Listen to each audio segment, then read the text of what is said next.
New inflation numbers from Statistics Canada are coming as a surprise for some economists, with a slight easing of price pressures last month. Kris McCusker joins us now with the latest. What are you hearing today, Kris? Mixed reaction, Melissa. Another surprise on Canada's economy, with the latest inflation reading for February coming in at 2.8%. So that is down from January, which was 2.9%. The expectation was for a reading above 3%, and it's also now the slowest pace since June. Now, downward pressure, according to StatsCan, coming from wireless services and internet prices, while food prices were up 2.4% from a year ago. But that marks the first time the grocery prices rose more slowly than the overall inflation reading since October of 2021. Upward pressure still coming from housing costs, Melissa, mortgage interest costs, and rent.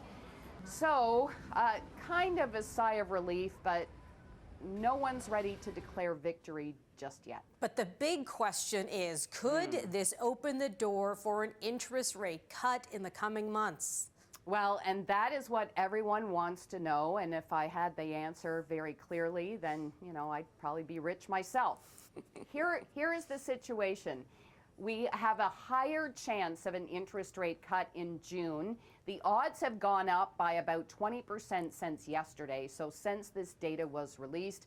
One economist I spoke to still isn't so sure, and the way Derek Holt at Scotiabank described it to me is that this is the beginning of a good party, and it's not really clear how the night is going to play out as of yet. So Derek Holt is predicting that the first rate cut will come in September, although he still says the June and July meetings are live, so to speak, so a possibility. Holt says that the central bank doesn't want to inflame the real estate market in Canada, and it's probably looking to the U.S. central bank as well, which is not going to cut rates anytime soon. The next interest rate announcement in Canada comes up next month. Absolutely no change expected at that meeting. So we're still waiting.